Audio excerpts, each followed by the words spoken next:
We're always moved by what we read. We always find a lot of resonance in what we read. And then there was this book. This book, it wasn't so much, it was definitely resonance, but there was a sense that we were kind of lifted and carried every single session.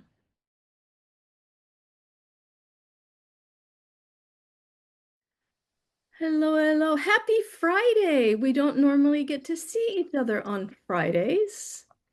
This is a beautiful special occasion. I told, do you go by James or Jimmy? Either is perfectly fine. Okay. I told Jimmy James that I did my hair like his, just in honor of him. So we're going to be the Twinkie co-hosts here tonight.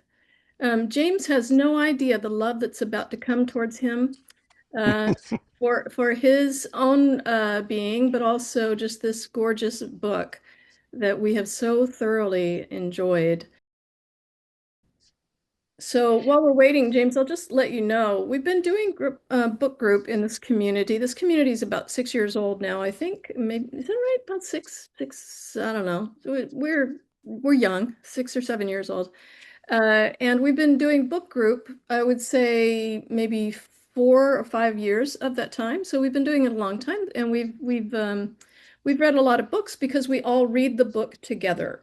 So everybody participates in the readings and the Oh, discussions, and beautiful. talk about how the information and the energy aligns with my teachings, my guide's teachings, and the other books that we read. So we have read, I don't know, 14, 15 books now together. And this is probably the one that has stirred us the most in terms of resonance. Nice. And I think that's due to a few factors. One is timing.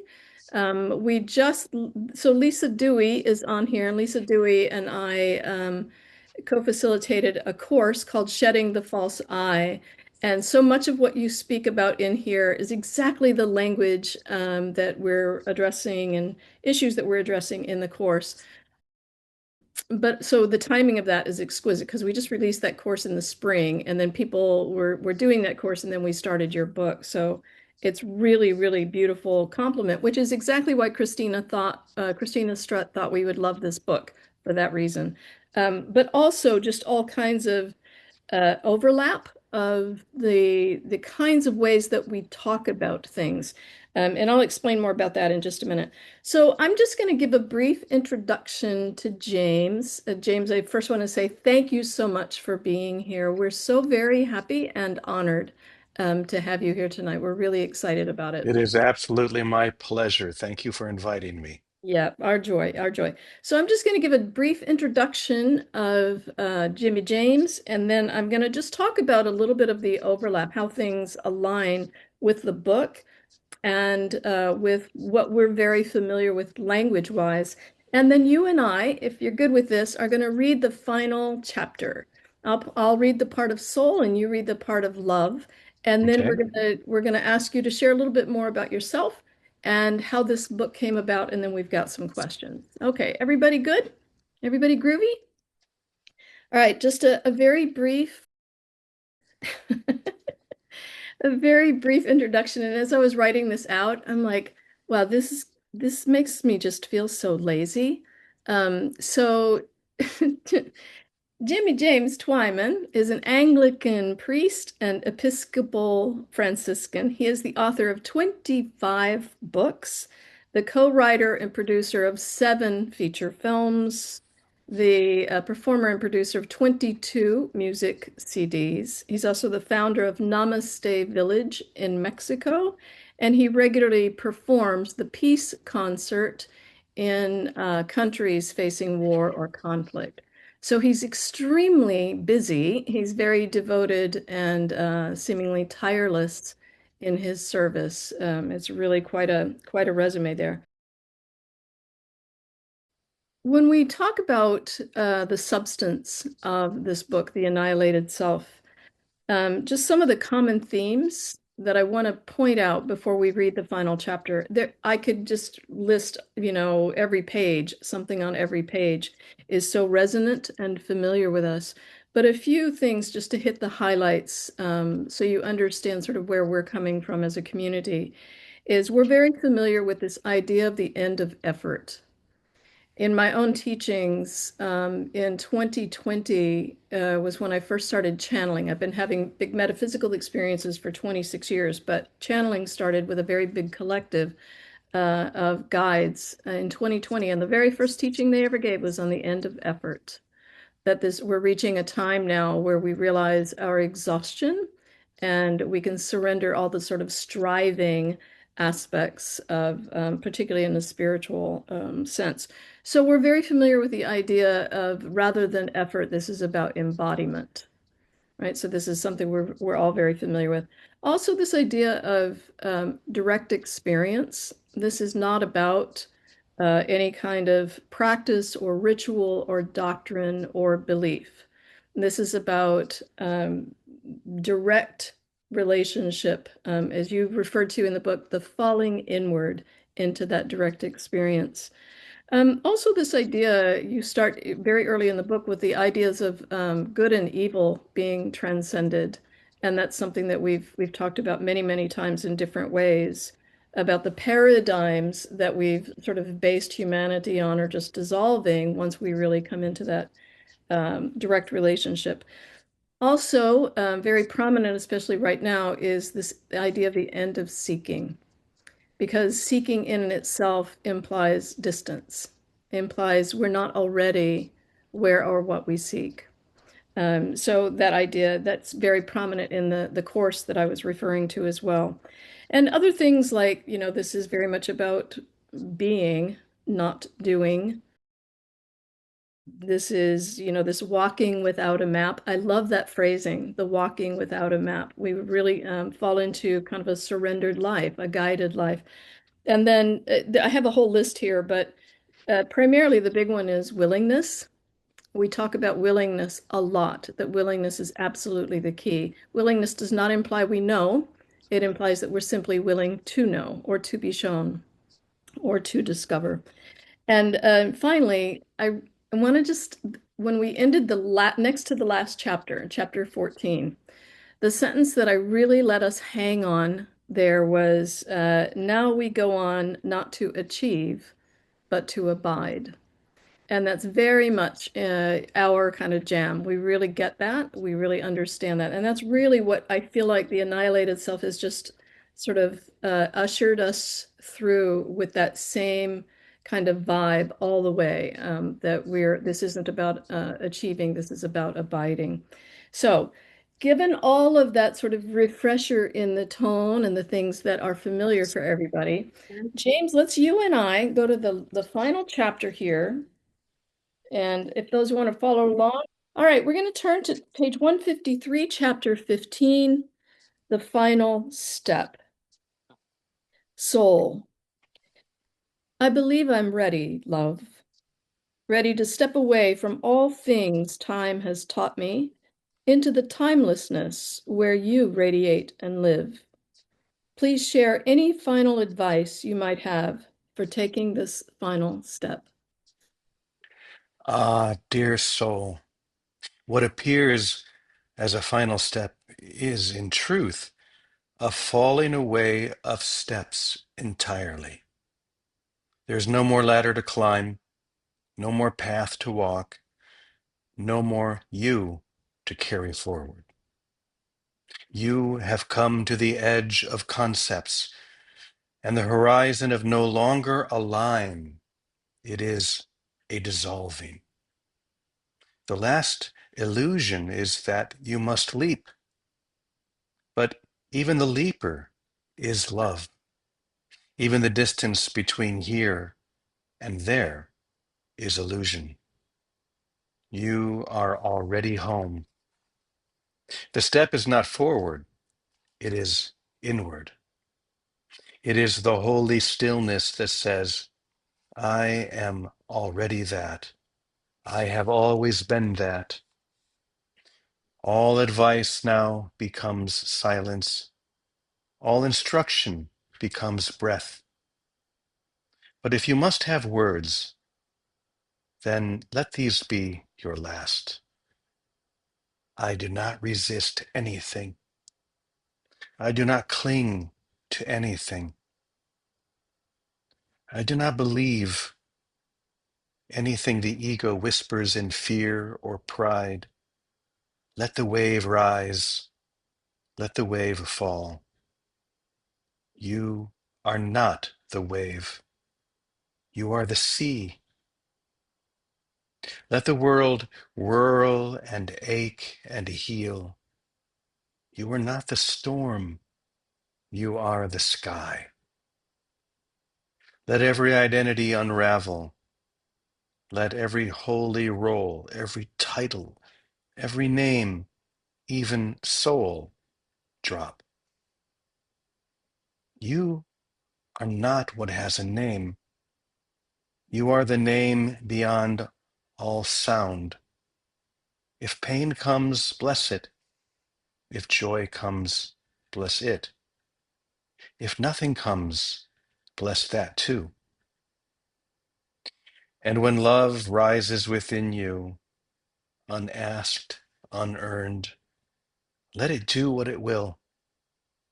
Let it teach through your tears. Let it sing through your silence. Let it walk the world in your sandals, barefoot and shining. That is all. Then I will go forward by remaining still. I will love without knowing how. I will serve without seeking to be seen. I will live without needing to remember who I was.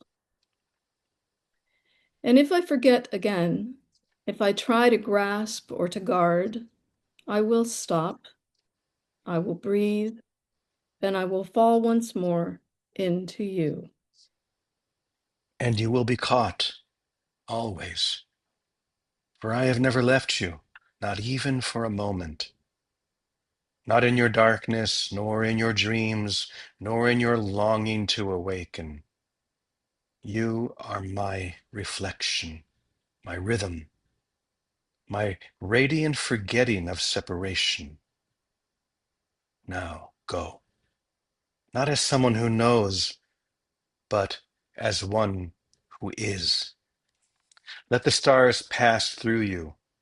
Let the ground beneath you be holy. Let every eye that meets yours see nothing, but feel everything. And when no more words remain, let the silence that holds the world be the silence that holds the world together. Then this is the end of me and the beginning of love. No, beloved, it is the end of me and the revelation of what never began. Rest in this, move in this. Let this light have its way, and be glad, for you are free. At last, you are free. Time to fly. Mm, that's delicious. Let this love have its way. Amen and amen. Let's just take a moment and just feel all of that soaking in.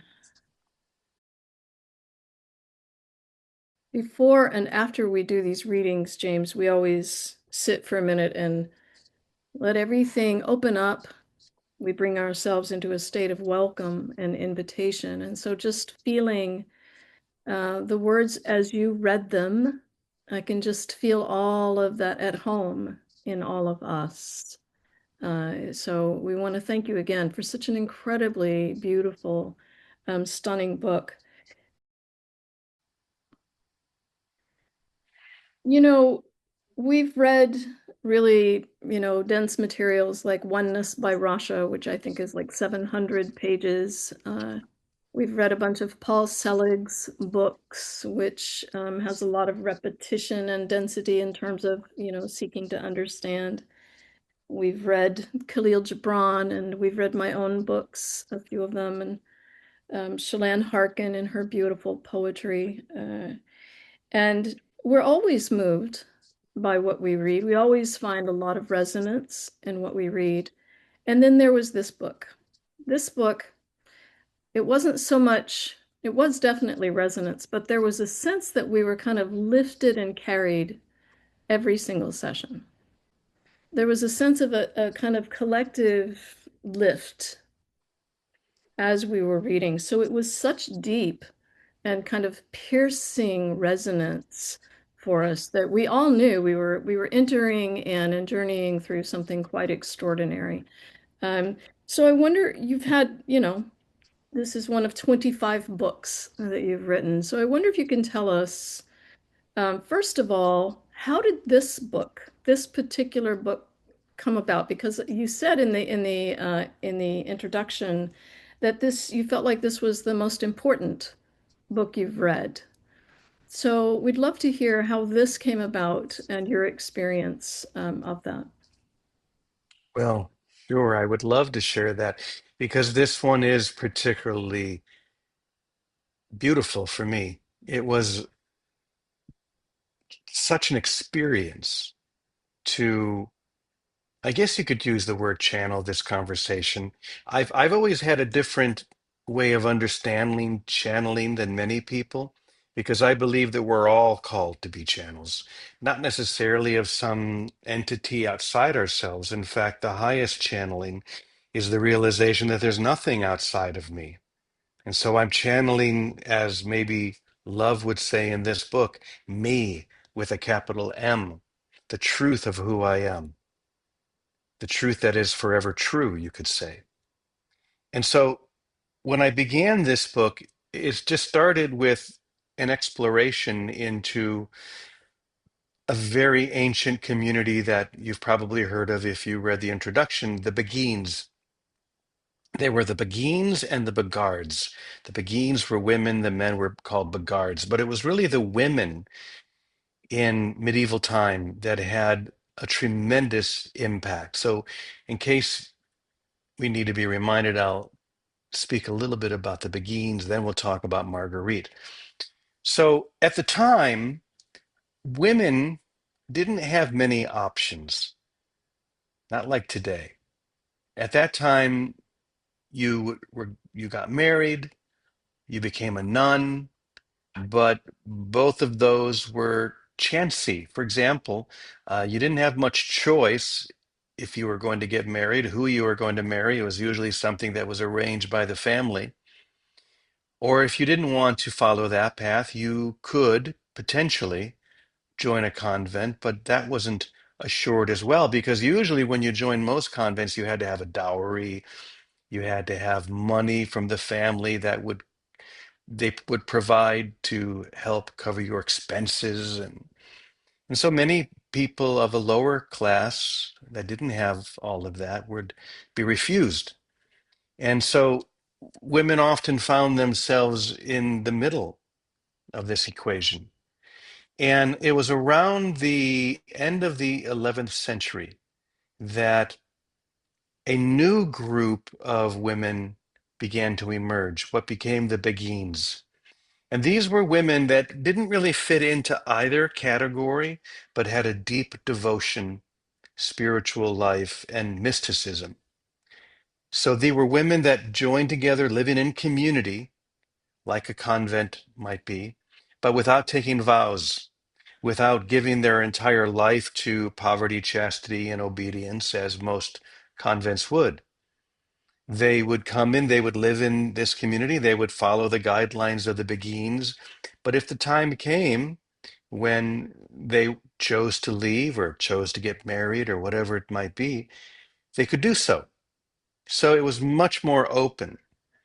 And this idea spread through Europe like wildfire. By the end of the 13th century, there were hundreds of Beguine communities, some of which housed thousands of women. There were also Begard communities, but they were much smaller. Men obviously had many more choices, but for women that did not, but they wanted to live a deep, mystical, devotional life, this was a very good option.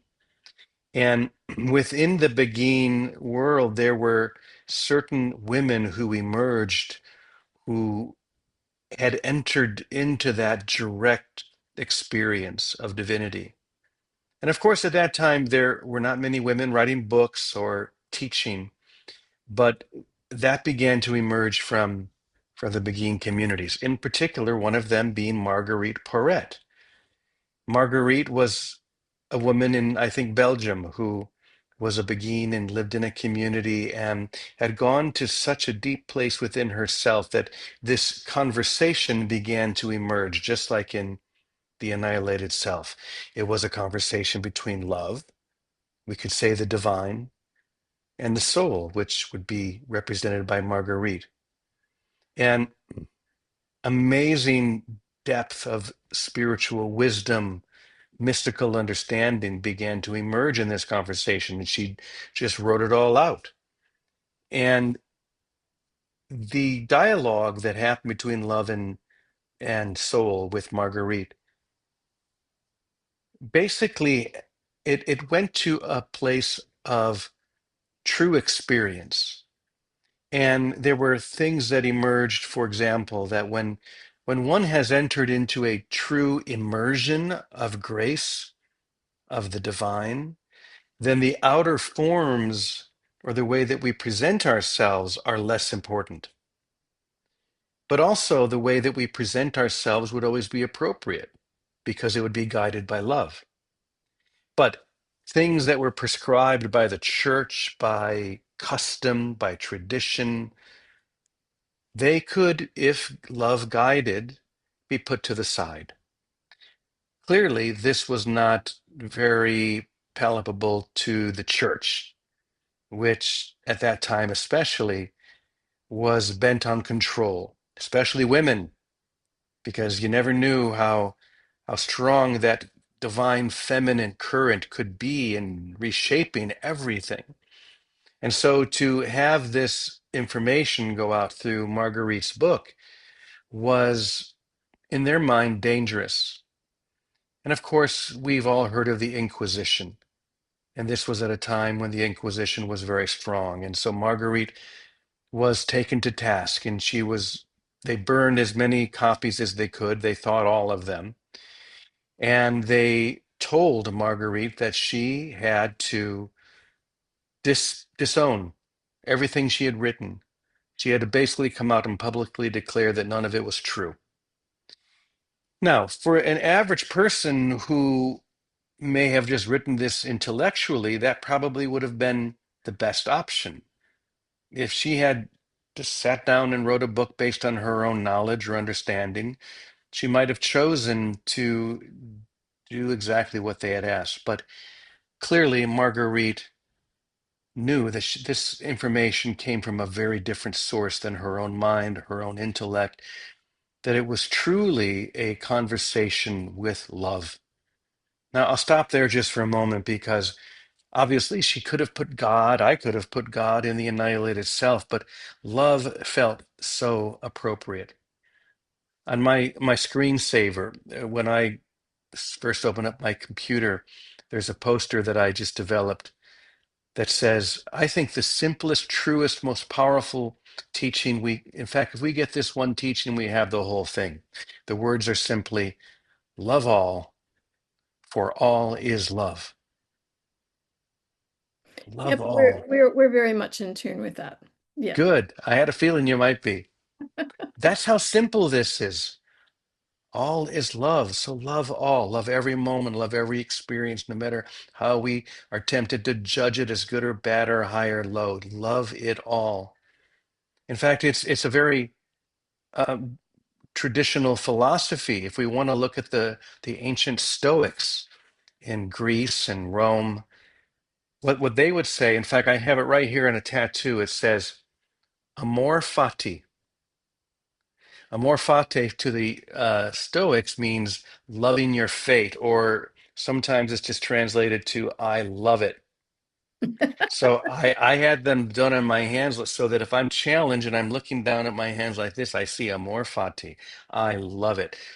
The Stoic philosophy is Whenever there's a challenge, whenever there's something happening that is upsetting, wrap your arms around that and give it all your love, because this is what is true right now, and this is what is transforming right now. So this is clearly what Marguerite was experiencing. She couldn't turn her back on that. She couldn't disavow, and so she didn't. So she was imprisoned, I believe, for 2 years. She was tortured. She was given every opportunity to recant. In fact, there was another man who was arrested with her. I think he had something to do with the distribution of her book. And he did end up recanting, and he was set free, but not Marguerite. And ultimately, in 1310, when they had in their mind no other option, Marguerite was burned at the stake in Paris. That was how deep this annihilating force went for her. In fact, I think if she were here right now, she would say there was no one left to burn, because she had everything that was false, everything that she had claimed had already been burned away.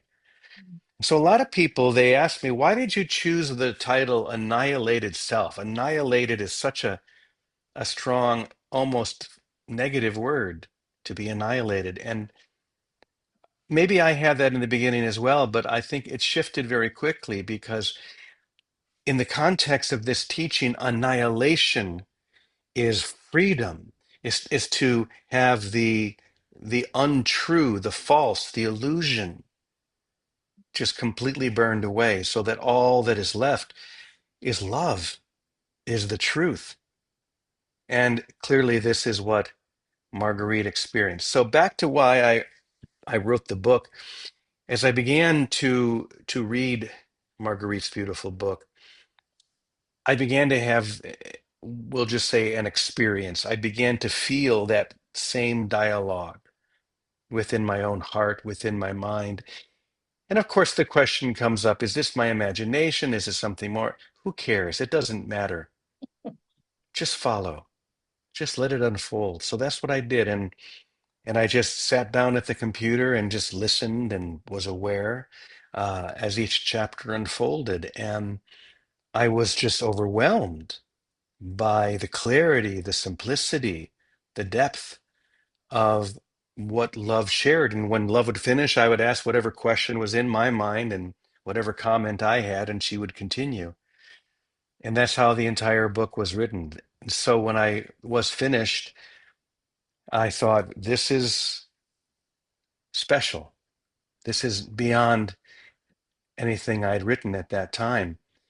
24 other books. And in fact, I've been writing a few more since, so I think I'm up to about 32 now. But when I wrote this one, it was 25. I knew, and some of the books I'd written, I love, but I think the importance of this book.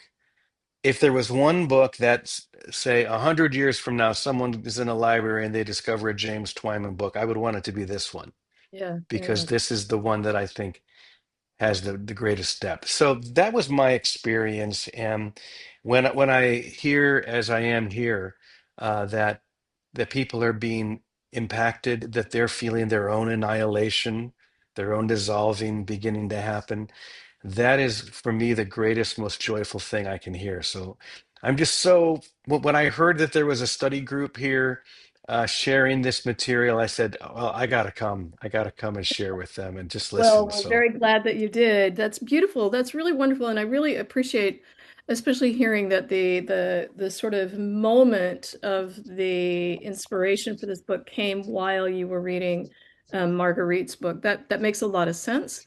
And I think one of the most evident signs of a potency that something is really true is in the ease of it, right? When we're both writing it and reading it and taking it in, it's so deeply, piercingly resonant.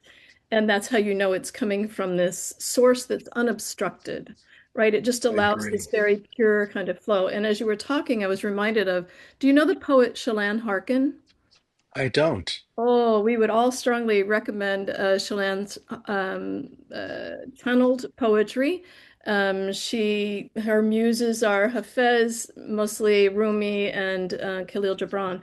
And Shalane is officially a poet, and she said it used to take her, a long time to craft a poem and to like go back and wordsmith it and do all this sort of stuff. And then when all of this downloads started, a fully formed poem would come in like 60 seconds, and Hmm. no editing, just like, just this is it.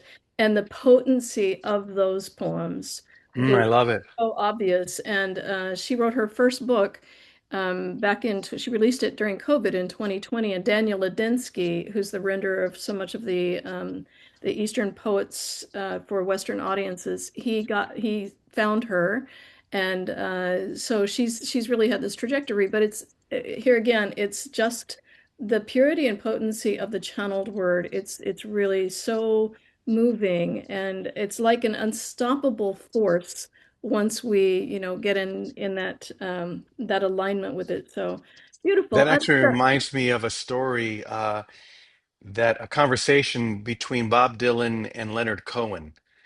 I think it's true, but basically the story is that they were chatting and Bob Dylan asked Leonard Cohen how long it took him to write the song Hallelujah, a song we all know and love, gorgeous. And Leonard said, I think it was 8 years. And that's how Leonard Cohen writes. It's, you know, a long craft. But then he asked Bob, how long did it take you to write, uh, what was it? Somebody Blowing just, in the Wind. yeah, That's blowing what it. that's what it was. How long did it take you to write Blowing in the Wind? He said, I think it was about 8 minutes. And I can relate. I'm much more in the Bob Dylan camp than I am in the Leonard Cohen camp because, as you said, it's about ease. When Yeah. when something comes from grace in the moment, there's no editing. There's no change. It just is what it is, and that's very much what this felt like. It took a little bit longer than 8 minutes, but there was very little editing involved. Yeah, that's so beautiful. And as we've been reading so often at the end, and we usually do just, one chapter, maybe a little, maybe two if they're smaller, and then just, let that sort of sit with us. And invariably somebody says, it's just so simple. Right? There's a way in which we understand it beyond understanding, right? There's just this deep knowing that's touched when we take these things in. Good. Well, if it's okay, we're going to come into some questions now. And I've already asked you why you thought this might be the most important book, but I'm curious when, so we've read, yeah, we took 2 months to read the book. It took nine weeks of readings. So we really took our time with it and savored as much as we could. But the next to the last chapter, chapter 14, Melting into One, which we just finished on Wednesday night. I said at the time of our reading that I felt in it that the role of soul was it. I could just feel its like last grasping, right? It just now tell me again what about justice, and tell me again what's going to happen when I disappear, and it just felt like that last sort of clinging thing Hmm. before the full disillusion, if you will. And I wonder if it felt that way to you as that was coming in, as that chapter was. Did it feel like that that soul just wanting to cling to the sense of understanding? Absolutely. And that's going to be true for all of us. That final little grasp or hold. The idea that in receiving everything, I have to surrender or give up something. But the intellectual, conceptual mind is insane. And this is the best example of its insanity that when I receive everything, I have to give something up that I love. Nothing is lost when I receive everything, especially love. But we don't realize that until the very last point at which we surrender completely. And this comes in stages, of course. There's the beginning stage when we enter onto a spiritual path. Then it goes deeper and deeper and deeper until there's nothing left to hold on to because we realize there was nothing there in the first place. The idea of me, the idea of mine, it just is completely gone. I've been reading and actually listening to a lot of Thomas Merton lately. And for those of you who aren't familiar with Thomas Merton, he was a 20th century profound mystic and monk, Catholic monk. He lived in Kentucky and was one of the, if certain, maybe the most influential spiritual writers of the 20th century. And we're actually beginning in about a week and a half, we start shooting a feature film about the life of Thomas Merton. And guess who's playing Merton? Me. It'll be my first time playing a lead role in a film. And so I've been immersed completely in Merton for many, many months. Every day I listen to him. Every day I'm just being in that energy. And it was similar actually to writing this book because I would just melt into love, melt into Marguerite. But all of those distinctions lose their meaning, melting into Merton. And even when you began asking the question and you mentioned the title of the chapter or the focus of the chapter, I had an image that came into my mind immediately of beautiful gold. Uh, it could be statues, it could be little trinkets, it could be gold necklaces, and each one is distinct. Each one is beautiful in their own way. But when they are brought into the fire and they begin to melt, and the distinctions that separated them are no longer apparent, they melt into one essence of gold. Mm. Nothing has changed essentially. The essence of each one of those is contained within the whole. Even though the form has changed, the essence remains the same. And I think that's what this book is sharing, that final letting go is the letting go of my last attachment to identity, my last attachment to me, thinking that there's still some value in the concept. Because the truth of who I am, the truth of who you are, is not a concept. It's not a body. It's not a personality. None of those things have any reality. But as we melt and we're finally dissolving into that fire, or the other example I love is the story of the salt figure or the salt man. Imagine a block of salt that's been carved into a human body, and it's laid on the shore of the ocean. And as each wave comes and washes against it, another layer of that salt man dissolves until ultimately the figure itself is gone, but completely merged with the ocean. So it's the annihilation may seem from the perspective of the separate self or the ego, it may seem like a violent act, but it's the most loving act imaginable because it's a returning to the source, a returning to the essence that has always been true. Nothing is lost, but everything is gained. Mm. It's really interesting how powerful of an impact just the word annihilated is, right? And I always think about Lisa and I in our course when we were going through all of the various layers of the disillusion. Lisa had a huge awakening a couple of years ago and really actually embodied the knowing of all the layers that were shedding as this was happening. That's how that came about. When we're talking about um, that which is dissolving, that which is shedding or being annihilated, if you will, we feel it in a very celebratory way. We feel it in a very appreciative, like, wow, look what we did Mm. with such imagination and such conviction. And, the roles that we played and how hard we committed to this false identity that's so precious, trying to like get life right and be good enough and all of the things that we get to explore through that false paradigm, right? So we see it in a very celebratory, awe kind of way.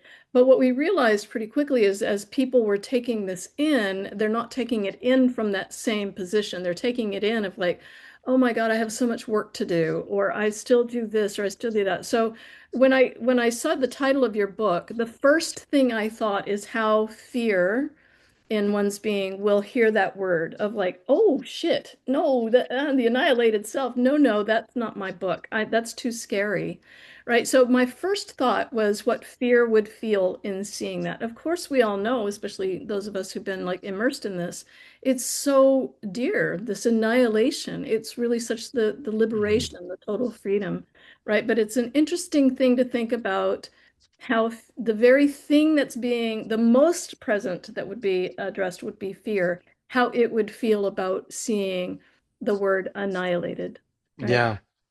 Well, with the ego, everything is flipped. Everything is upside down.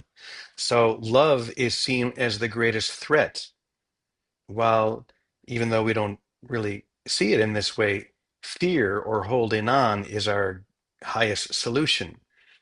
We know that, as we said before, love all for all is love.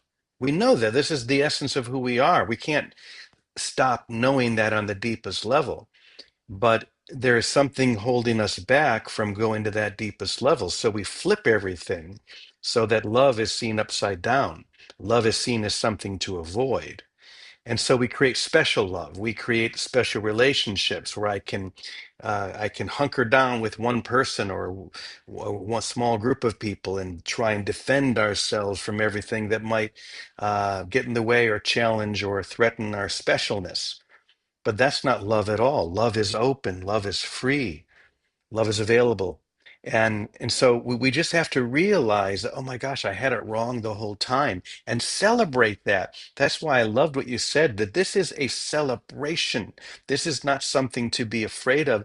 Even when I'm scared to death, even when that sense of annihilation has crept into my very the being that still thinks it's being, you know, let all of that go and just celebrate that, yes, finally it's happening. And then we pop through and that flip happens again. And suddenly it's like suddenly the gauze has fallen off our eyes and we can finally see.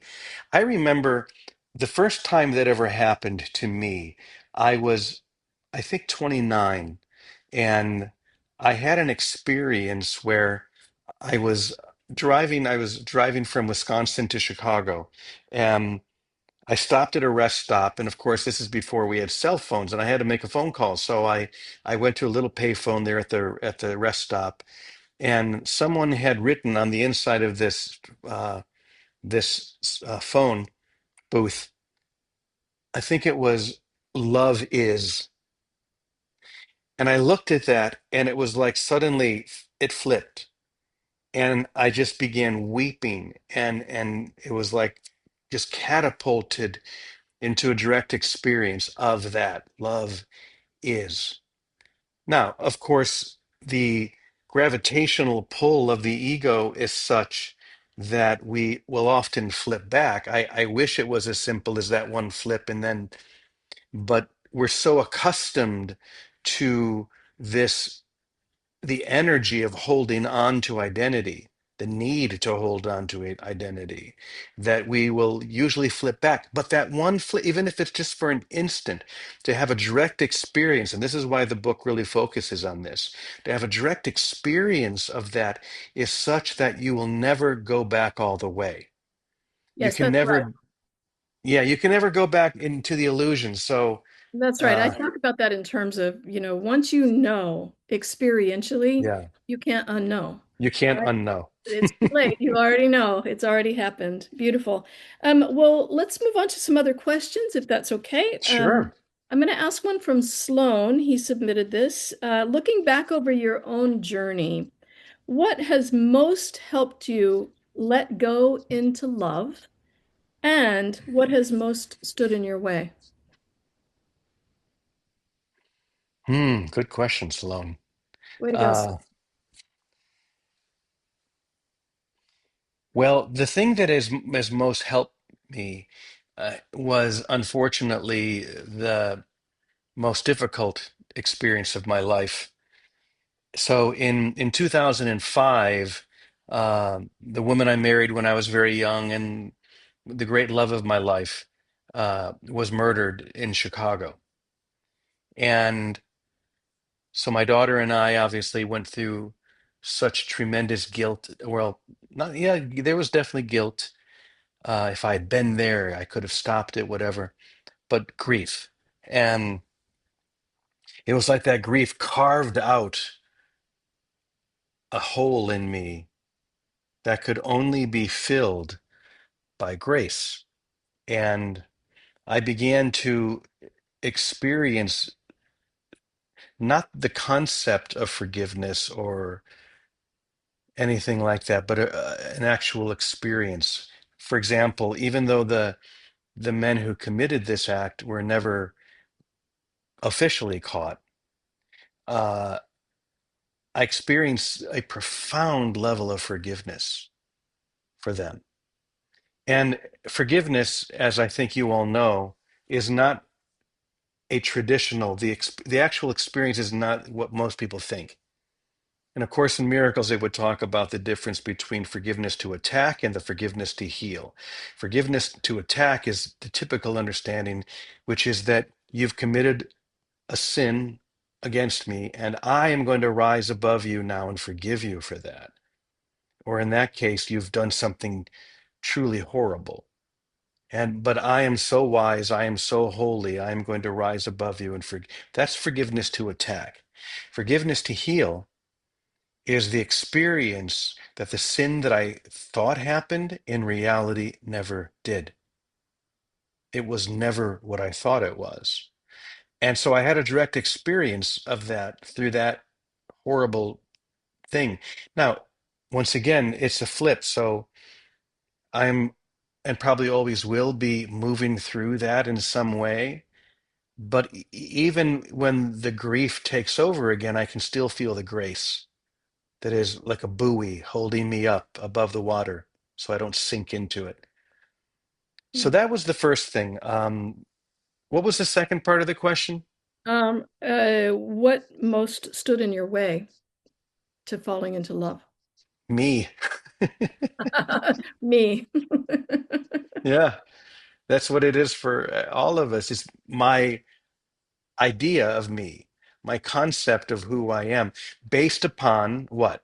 The past, based upon my experiences, based upon every interaction I've ever had, every relationship, everything I've ever done, the way that I have built this wall around me and said everything inside this wall is who I am, and everything outside this wall is who I am not. So imagine every decision or every experience that you have is like a brick, and you lay that brick down based upon every thought, every idea, every experience, and before long, you've built a brick wall all the way around. And as we get older and older, that brick wall gets higher and higher to the point that we can't even see to the other side of it. All we're really seeing is the past.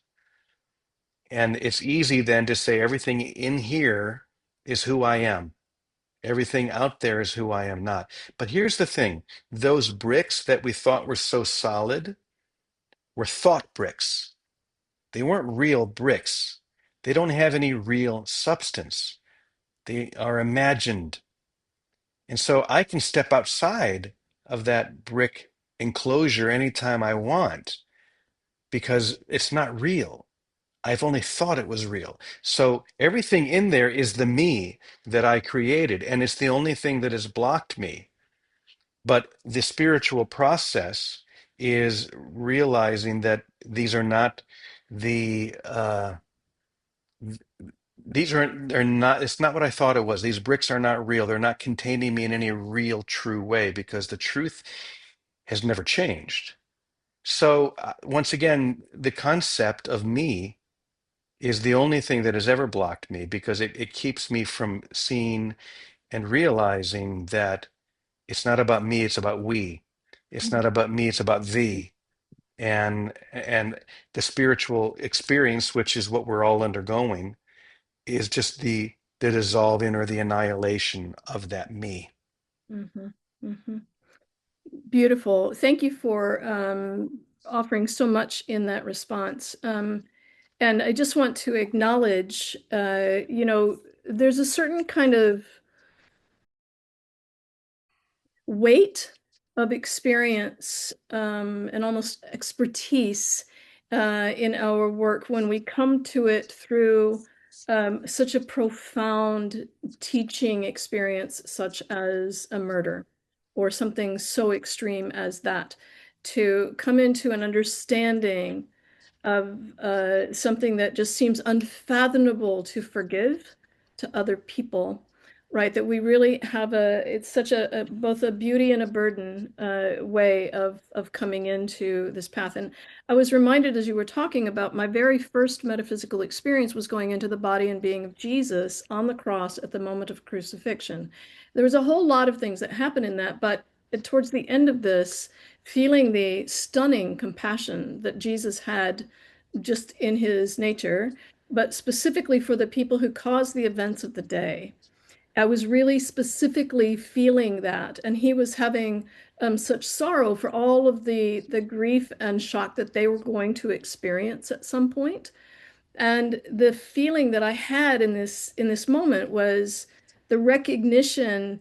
It wasn't that he was forgiving them. It was the recognition there's nothing to forgive, right? It's that level of profundity is really, really such an unparalleled kind of teacher. Uh, Hmm. so I just want to honor that in your own journey. Thank you for sharing that. And I think that we all really get it about the thing that stands in our way is me. I think that we've had enough discussions around this to really recognize that sort of stubborn obstacle that ironically it's the me that's trying to get rid of the me, that's trying to get around the me, that's that kind of stuff. So we're on this kind of perpetual treadmill. All right, I have a question from Trisha, and then we're going to open it up to everybody here. Trisha says, this is easily the most beautiful book that she's read. Thank you. And do you feel specifically that this book was actually channeled through you? And if so, do you think that it was Marguerite Perret who channeled? Well, we spoke about this a little bit earlier. Uh, I've had resistance to the concept of channeling. However, that doesn't mean that I don't believe that channeling is real, because I do.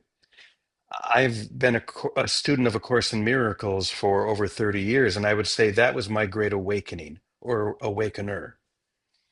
I truly believe that A Course in Miracles came through the mind of, you could either say the Christ or even Jesus. In fact, I've often spoken about this with the experience of Helen Schuckman, who was the scribe. Uh, and so I have a very dear friend who lives just up the road from where I am here in Ashland, Oregon, Neil Donald Walsh, who wrote, who I guess you could say channeled or scribed Conversations with God, and the difference between Neil's experience and Helen's. So Helen, if you don't know the story, she was a professor of psychology at Columbia University School for Physicians, and she was an agnostic, bordering on atheist, didn't really have any foundation of faith, but she began to have an experience. Without going too much into it, this experience culminated in hearing a voice. And one of the first things the voice said to her was, "This is a course in miracles. Please take notes." Well, she didn't know what to do because, being a well-known psychologist, she knows typically what it means when Jesus starts talking to people. So she went to her friend and boss, Bill Thetford, and he said, "Well, why don't you just write down for one day? Let's see what it is." And she did. And one of the first things that she scribed was, it said, "This course can be summed up in this way. Nothing real can be threatened, and nothing unreal exists. Herein lies the peace of God. Well, they didn't know what that really meant, but it was enough for her to just continue this process for the next 7 years, never really believing it. She was once asked why she didn't do the course, and she said, "Because I don't believe it, but I know it's true." So when the book went out, no one knew who Helen was. This would have been the worst thing that could happen for this tenured professor to have her name on this book. Now, this is not at all a judgment on my friend Neil, but it was a different experience. When he had his experience, uh, they put out Conversations with God. His name is on it, and it became a bestseller. And and he would then travel all over the world giving talks. So once again, was one channeled and one not? There's no way to know ultimately except within our own hearts. For me, A Course in Miracles resonates like nothing else. For many people, it's Conversations with God, what you present, Mary, there is true authenticity, and we can sense that. And on the other hand, for those who have not come to the experience or the understanding that the only block is me, this can also become a special making machine, a machine that makes me special because I am the channel of this higher entity, and that happens. It's certainly not the only way it happens, but and this is why I say that I'm always a little bit cautious about uh, talking too much about channeling because it's so individual. The way that it impacts not only the channeler, but how the message impacts me. So getting back to this, so the teacher here is love, and was I channeling love? I would say yes. Was I doing it in a special way? No. Was I simply touching the hem of the garment of love itself and feeling a radiation from that? Yes. Uh, what I like to do is to make an experience like this not ordinary, but to take away a certain degree of its, the only word that comes into my mind is specialness. It doesn't Mhm. make me special. It doesn't make me better than anyone else. It just means that in the experience of this, I was touched and moved by love. Does that mean I channeled it? Sure. Yeah. But so I went probably into it more than I wanted, but that was my experience of and my concept and understanding of channeling. Is it something that's valuable? Yes, it certainly can be. Is it something that can block us? Yes, it certainly can. Mhm. But if our only goal is to experience and express love, we can get right around all of that. Yep, yep, beautiful, beautiful. Well, we're very comfortable and familiar with channeling. I channel every week in my satsangs, and my guides are very clear. I have a very large collective of them. I experience them in a stadium, and they're always very clear that there's not an us and a them. They're just higher and higher aspects of all of us. So they Mhm. eliminate the idea of that specialness, that we're just, we're all in this unitive experience here in an interior kind of knowing experience. But I also just Beautiful. want to mention when you mentioned about Helen Schucman saying, "I don't believe it, but I know it's true." That reminds us we're all most of us love listening or reading through Paul Selig's channelings, and one of the reasons that we love Paul is because he fusses with the guides as he goes along, and he says, I don't understand it, but I know it's true. But that he's kind of curmudgeonly with it, and that just adds this very real element of a very real voice sitting here going, "Oh, come on." And then, Hmm. so we get it about all of the different dynamics. And I can imagine that you, in your own experience, especially since you have so many other books that aren't necessarily coming through in kind of a channeled way, that this had to be such a really fascinating and beautiful experience for you. Hmm. And I love that Oh, for you, James. I really do. thank you. Yeah. Beautiful. All right, folks. Well, let's open it up. See what kinds of questions or comments we have for Jimmy James while we've got him here. Yeah, Gayla, and then Diane. Hi. James, when you were writing and dialoguing with love, were there any moments or experiences that were more poignant than others? Yes, though I don't remember them, but I feel like I can just almost open up the book and it'll be right there. So, for example, I just opened up to, so then I must also become what, not a body, but a vessel. And then love says, not even a vessel, if you would know the fullness of joy. The vessel still holds shape, still believes in being a part. You are not called to hold me. You are called to be me. No edge, no center, no boundary. And even as I read those words, it's like, boom, you can just feel, shoo. You can see it, and everybody here, everybody's like nodding their head. Yeah, you could just open it up to anything. In fact, you could open up the newspaper if we still had newspapers, and with the right openness, anything you would read would be that, that takeout experience. It just takes us out of the conceptual universe. But a book like this, or many of the others that you've been reading, are the power is that every word does that because of that it's beyond words. These are not just words. These are I mean, the words can only come so close because, as we know, words are symbols of symbols. But there are certain words, like you could just say the word love, and if we can break through our human conception of love, which is really specialness, to what love really is, because love is everything, love is all that is, then that becomes the portal through which we can just immediately jump into eternity. So, though I can't think specifically of any parts, I know as I just did that I can just open up the book and there it is. Yeah, beautiful, beautiful.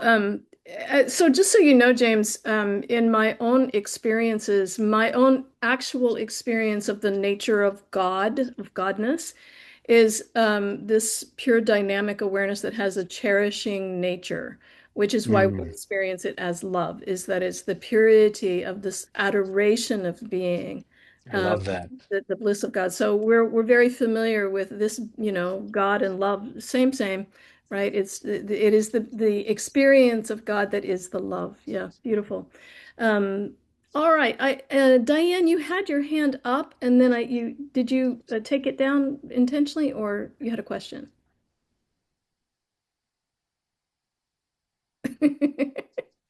There you go, babe. Sorry. Um, I just wanted to make a comment about how the book was just a conversation. The love was palpable, and it was like so simple, simple questions and simple answers, and it was just such a loving response because it's love, obviously, but it just was. It just brought it to the fore, more than anything else that I've read. You didn't have to look for it. It's just right there, which I just loved. It was wonderful. Thank you. Oh, thank you so much. I appreciate hearing that. Thank you, Diane. Teresa and Ken. Hi, guys. Hello. Yeah, dearest James, uh, eternally grateful for the book and was wondering, have you heard from other people that these words, this book was the thing that moved them into something bigger? I have. And that's so wonderful. Um, I've had the gift of being able to interact with a lot of people who have been reading the book. For example, Take Heart Publishing, the company that put the book out. They, like you guys, they pick a book and they go through it chapter by chapter, and then they get together just as you do, once a week, and they talk about it on Zoom. So I've been attending those meetings, and it's just been incredible to hear the response that people have and are continuing to have, and to see how close it is to the response that I had. Because the value of something like this, it's not just about for the reader, it has to start with me. And so the fact that I have been so amazingly blessed, this is probably the only book I've ever written that I'm going to continue to read. Put it that way, because I mean, and I've written some books that I love, the Moses Code, the Barn Dance, Emissary of Light, but I never read them. Uh, but this is a book that is always going to be right there in the shelf, and like A Course in Miracles or other books, I can see myself picking this up for my own inspiration. Oh, I love Mm, that. I love that. mm, Thank you, Ken. thank you. That's Thank you, Ken phenomenal. and Teresa. Thank you.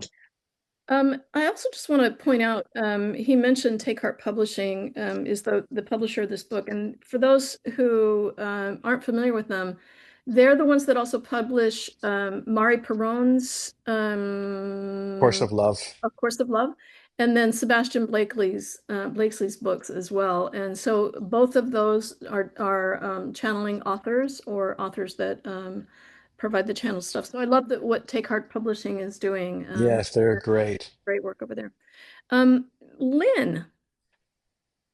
I just wanted to take the opportunity to also express the deepest, widest gratitude. In our first reading together, I just found myself, and it's moving now, just brought to beautiful tears. Just there's no words in the tears, the movement of the love, just softening that I haven't experienced before, the softening and the expansion, just the invitation that is there that moves through the book, kind of unending invitation, I find so moving and so pivotal for my feeling my own expansiveness in my heart that I know we all share. So James, just thank you. Thank you. Mm, Just thank you. thank you, Lynn. One of the things I will share, doing what we've done here, when when we read the book, read the each of the love and the soul. uh One of my favorite experiences was recording the audiobook, because I played both, obviously, and recording it, hearing it, for me was such a deep experience. And I find that with many books like this, that to hear it has a different experience than just reading it. So I just wanted to make sure that you do know that you can get the audiobook. You can go to Amazon or wherever else you get audiobooks. And if you enjoyed hearing it read like that, if it felt like it went deeper, go check that out. Yeah, Thank you. beautiful. And it was, I have to say, it added a new dimension for us in our group, because normally we just have one person who reads several pages and then we go to another person. So having the role playing through this, and not just soul and love, but when the character of reason comes in and the character of friend Mhm. comes in or whatever. And so each week we have, 6 to 8 or more readers playing these different roles. So feeling our own engagements with this in such a personal kind of way, it's just added another dimension to our beautiful, immersive journey. Yeah, it's been Mm. really nice. Andrew and Julie, and I'm sure Mr. Beans is there somewhere. Mhm. James, so good to meet you.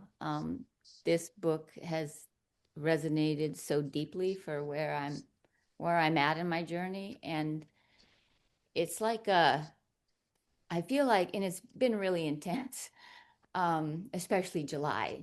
It's been intense for a long time, but there's this there's this sense I have of this threshold that is like so beautifully named in this whole book. It's like I know what's coming soon, or where I'm at. It's like it feels like the full remembrance of love, like somehow coming back into what feels like a remembrance to me more than anything else, like a full remembrance, and which is also restoring like my full faith, which is like already there, like it's already in my heart, but like it's like this remembrance and this faith of the great source love. And I'm not sure exactly what, if I have a question. It's like, I guess the one thing I'll say is the one of the things about this lifetime, the service, one of the roles I have is I've transmuted a tremendous amount of trauma, ancestral trauma, personal trauma path. Like it's just been so much, and much of the way I have come to do that is just through offering it to source for witness and actually letting it discharge and move through my body.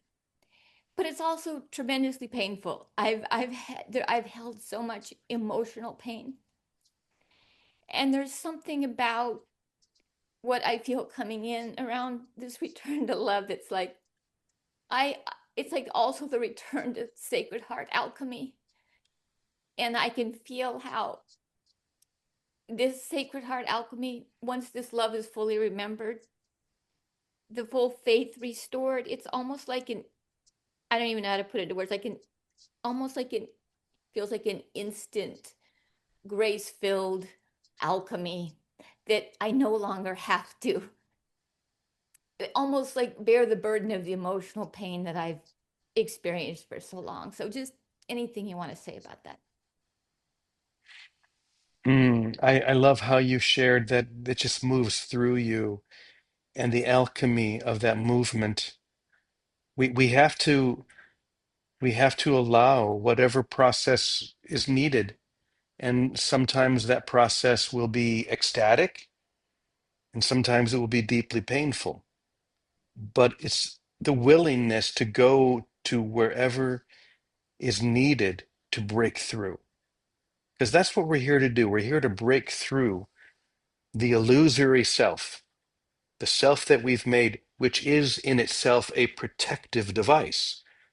The the self that seems to be separate from reality is there to separate us from reality.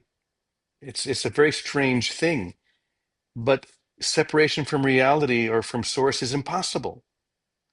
But we have to go through whatever we have to go through, and I love how you shared it, that you're just allowing that to happen, even though it's painful, even though it's not always as delicious as you would like it to be. But even that pain can be delicious if we have the attitude that I think you're sharing. So well done. I'm just so happy to be able to witness that, and to know that you're about ready for that breakthrough. I can feel it. Beautiful. Thank you, Julie. Thank you. Thank you, James. Jeremy, hi, babe. Hello there. I just wanted to give a quick uh, a quick relayance of that I listened to the audiobook while I was traveling from Los Angeles to Pittsburgh, where I am presently. And because it came up so recently, I can attest that I was absolutely excited to hear someone's voice, to hear, because I spent a lot of time as an academic in previous eras, and the actual listening and someone's voice embodying this beautiful wisdom. So I want to segue that into a sort of comment question. So, James, this this book struck me deep. I can maybe give the metaphor that it felt to me like the spiraling in towards a center. And another way, another metaphor I have is that when folks are talking about remembrance, it's like the images and the sensations and then the holiness, the sacredness that goes on inside oneself. Because when we the annihilation to me is like something burns open, something burns out of the reality. And I think, what we call like mystical art, mystical text, the mystical relationship of any soul to another, all kind of winking at love behind any eye, right? And the butterfly and the beautiful church you walked away from and then realized that everything was always there and you got what you needed out of it. So my question is then, we're getting so many perspectives on what we believe is happening on the planet with the human collective. And I found that through driving across the country, listening to your lovely voice speak this sacred dialogue and this text. What are you experiencing in light of your travel and your work and this being part of your I mean, you've initiated yourself. So how is that working and radiating through you? Mm, wow, what a question. Thank you for that, Jeremy. I think the book I wrote right before this was a very, very different kind of book. The title is I Don't Know, Maybe I Love You. And the book was me traveling across the country. I drove it started up in Maine, and I was on a tour, and I was doing a musical that I perform on the life of St. Francis. And I did about 9 or 10 shows and then drove all the way back to Oregon. And that book, it was right before the last presidential election. And I was just talking to people, many of whom felt the same way I did, many of whom did not, listening to them and realizing that we have a lot more in common than we have not in common. If we would only see that instead of focusing on the differences.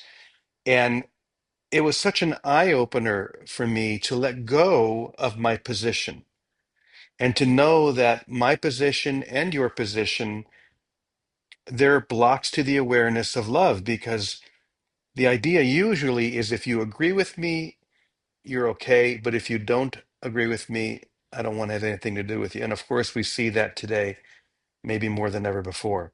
But it's up to me to build that bridge. It's up to me in my everyday relationships to be willing to realize, number one, I don't know. I don't know what needs to happen. I don't know what the solution is. But maybe if I listen to you, even if we don't have the same opinion, maybe I'll learn something. Maybe I'll grow in some way. But I, I love you. That's the key. That's the foundation. If I can love you no matter what, then all of those differences fade away. So it's the experience of no matter what. I'm going to do this. I'm going to love no matter what. And I would say, in relation to this book, uh, it was an expression of the no matter what, that there is no obstacle unless I put it there in my mind. There's no difference unless I choose to see that difference. But I can choose just as easily to see the love at the very heart. And so that's why I think it's so beautiful that Marguerite started the tradition of calling, she could have said God, but she said love. And I felt, well, obviously that's what it is, because God is love, pure love.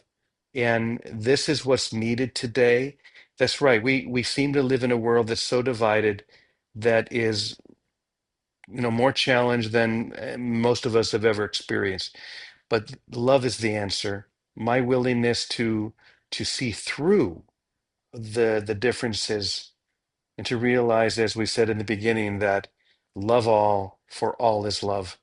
That's the truth. That's the only thing you need, to love everything no matter what.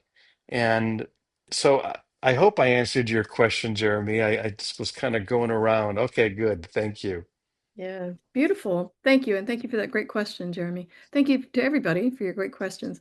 Does anybody have any final questions or comments that they want to make while we've got Jimmy James here? I just saw a few people mouth the words thank you. So we want to make sure that everybody gets that part in.